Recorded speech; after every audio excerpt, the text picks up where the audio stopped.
Olá a todos que estão nos assistindo aqui no PAN TV, canal 6 da NET.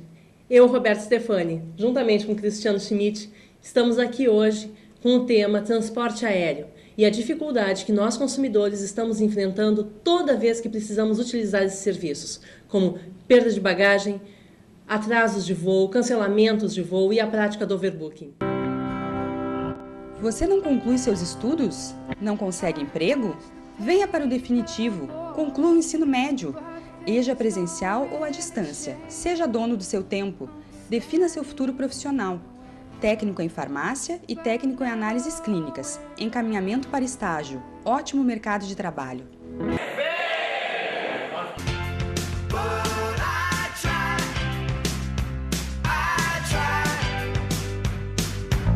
Transporte aéreo é um serviço público e, portanto, deve ser fornecido com qualidade. Professor Cristiano? Olá a todos, satisfação estarmos aqui novamente.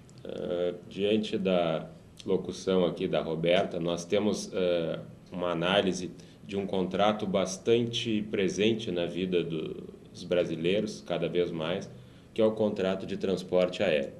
E aí a Roberta indaga, aliás, nem pergunta, já diz o que deve ocorrer, que é um serviço que deve ser prestado com qualidade. Qualidade por quê? O transporte aéreo, ele é um serviço público concedido, depois de uma análise, depois de um processo licitatório, onde empresas privadas acabam, então, absorvendo linhas dentro do mercado e oferecem, então, esse serviço essencial para o desenvolvimento da nação e colocam ele à disposição da população.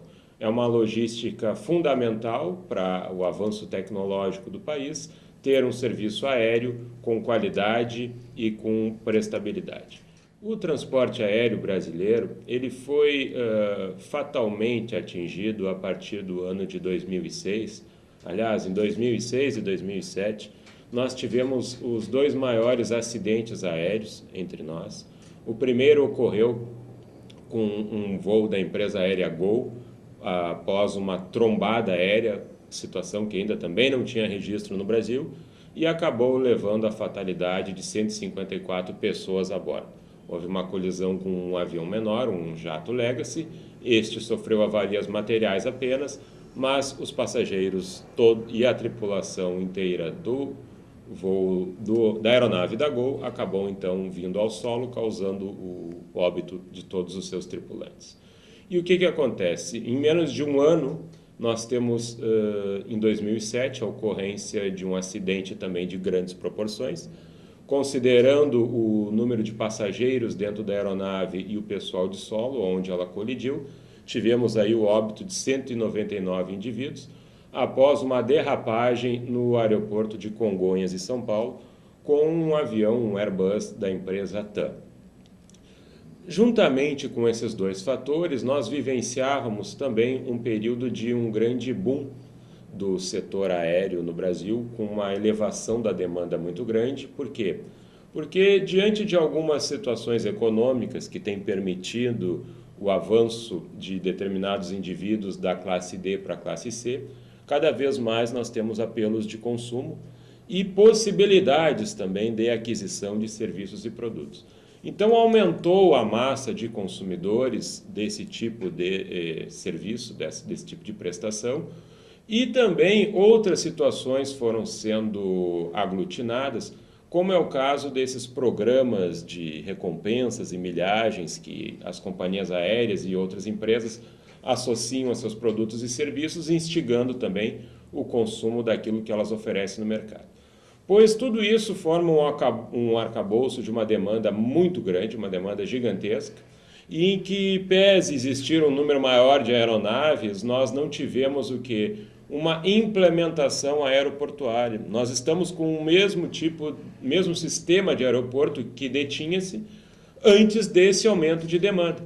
E gradativamente isso acaba comprimindo a estrutura, de forma que não sejam incomum situações como é a vertente do caos aéreo, onde nós vemos pessoas dentro dos aeroportos sem auxílio algum por parte das companhias, sem informações de quando um determinado voo cancelado poderá ser reestabilizado, e ali então ficam remetidas à própria sorte. E isto tende-se a se intensificar e a se repetir, embora parece que no atual momento esteja um pouco mais controlado, mas tende a se repetir diante de dois grandes eventos que estão vindo já confirmados para o Brasil e que são a Copa do Mundo de 2014 e as Olimpíadas do Rio de Janeiro de 2016. Haverá um tráfego muito intenso de atletas e também de cidadãos estrangeiros que vêm ao Brasil para acompanhar a evolução de suas delegações. E nós não temos ainda uma infraestrutura aeroportuária suficiente para dar vazão para a demanda interna e muito menos para essa demanda que está sendo construída e que aqui deverá ser realizada nesses dois momentos. O transporte aéreo como serviço público encontra regras onde em nossa legislação? Ele está presente primeiramente na Constituição Federal. Aliás, primeiro eu gostaria de deixar assinalado aqui que ao menos o transporte aéreo de passageiros, independentemente de quem contrate o serviço, de quem compra o bilhete, sempre será uma relação de consumo frente a esse usuário. Ele sempre é um consumidor. E sendo um consumidor, ele sempre vai poder fazer o uso do Código de Defesa do Consumidor. E a própria defesa do consumidor já emerge lá do artigo 5º, inciso 32 da Constituição Federal, aonde é salientado que ele é um direito fundamental. Mas lá no artigo 37, parágrafo 6º da Constituição Federal, nós vemos que, em relação aos serviços públicos, eles sempre devem ser prestados com eficiência e qualidade. Dentro do artigo 170 da Constituição Federal, que é o que acaba legitimando o nosso sistema de produção capitalista, dizendo que é possível a livre iniciativa, e todo esse serviço de transporte aéreo é prestado por entidades privadas que estão ali, logicamente, buscando lucro, que elas podem exercer esse serviço no mercado, embora seja um serviço autorizado, seja um serviço concedido por um ente estatal, por um ente da administração pública, que ao colocar esse serviço no mercado seja observado justamente um nível de qualidade mínimo, que é o que espera o cidadão que contrata o mesmo, tendo em vista a importância e a segurança que deve recair sobre esse tipo de operação. E como está essa prestação de serviço hoje, atualmente no Brasil? Bom, justamente, nós tivemos esses dois grandes impactos aí no ano de 2006, 2007. Infelizmente, no ano de 2009, colhemos mais um outro acidente aéreo.